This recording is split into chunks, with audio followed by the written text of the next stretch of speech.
Speakers list is the Honourable Ndlela.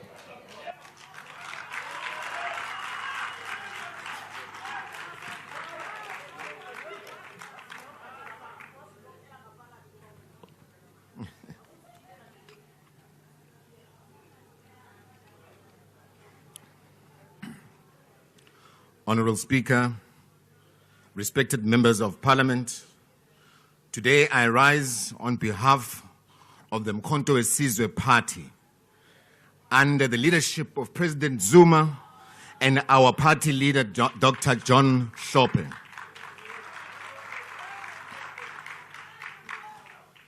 Honourable Speaker, I believe this bill, in fact this vote, perpetuates economic inequalities and fails to address the needs of the majority of South Africans, particularly the most disadvantaged communities in the rural areas and the poorest of the poor, one of those being Shawelo.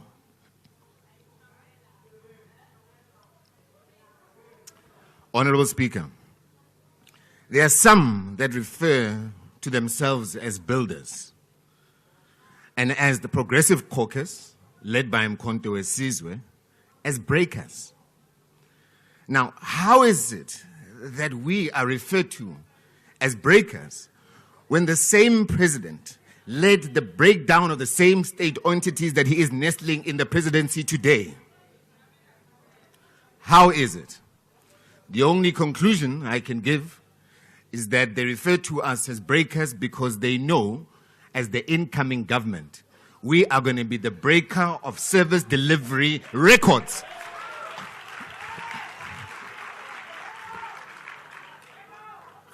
They refer to us as breakers because we are going to break the barriers of poverty that have continued to impoverish our people for the past 30 years because of this constitution that is unconstitutional.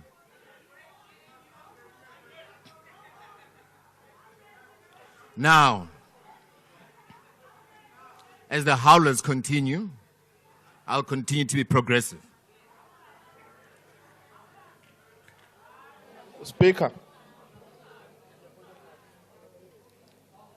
The Speaker at the podium, please take your chair. There is a point of order. Yeah, thank you very much, Deputy Speaker. Deputy Speaker, I'm rising in terms of Rule 66. We've been abused, Honourable Deputy Speaker, by members of the ANC. We've been listening to their leaders saying a lot of nothing here, but we've been paying attention, and we are not doing justice, Honourable Deputy Speaker. We are not protecting the Speaker there. Can you kindly protect the Speaker? Honourable Member, I have been listening, and the Speaker at the podium was quite audible, and there have been, let's say, some noise from all the sides of the House, so your point is not sustained. Speaker at the podium, please continue. Nice try. Mr. President, 30 years ago, you were part of the same negotiations that led to the formation of the Government of National Unity off the back of a crisis, which was apartheid. In the same negotiations, being the chief negotiator with these racists, you led the conclusion of a constitution that we today find ourselves with, that continues to favor the few and continues to exclude the downtrodden people. It is for exactly this reason, Mr. President, that we are calling for the change of this constitution that you negotiated 30 years ago and that continues to protect the few.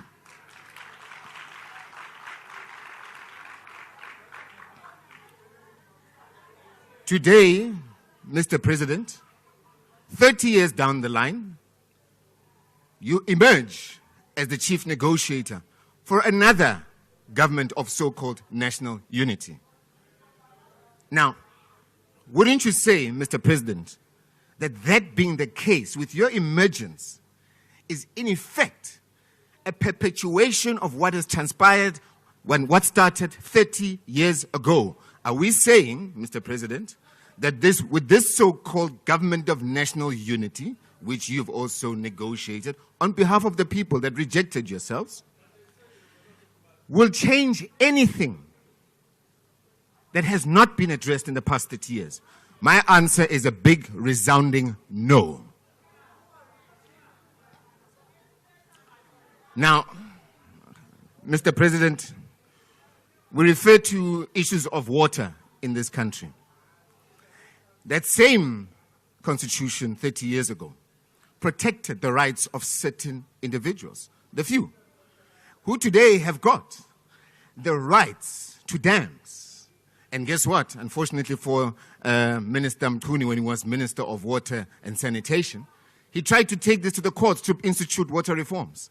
And guess what happened, Mr. President? It was the same constitution that blocked the advancement of people having access to water because of irrigation rights that were given during apartheid to an individual that today owns a dam. How can that be for sustainability, and how can we transform our people's lives with that being the case, Mr. President? Mr. President, over the past 10 years, there's been no beneficiation for our people. In actual fact, it has been at its lowest in the history of this country. No beneficiation in terms of minerals, and no beneficiation in terms of social justice. This is the reality we're faced with, Mr. President. But as long as we continue to have a constitution that marginalizes our people, we will not be able to advance organic growth and change for our people, Mr. President. Madam Deputy Speaker, I want to touch on just a couple of issues here as I close off. ESKOM, Mr. President. When President Zuma, that you are referring to, left office, had 85 billion rands of debt. Today, Madam Speaker, Deputy Speaker, it is sitting at 160 billion rand. That in of itself is a telling story. Mr. President, ESKOM is not SHANDUKA. Mr. President, Glencore today is paid double the tariff rate for coal. Trafigura leads the fuel supply at PetroSA and other state entities. And guess what? There is pure silence.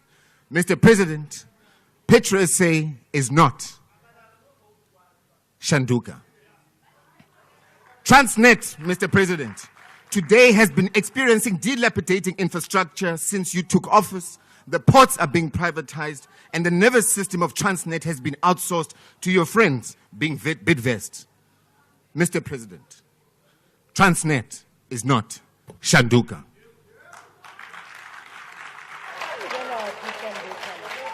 I now invite the Honourable Thring.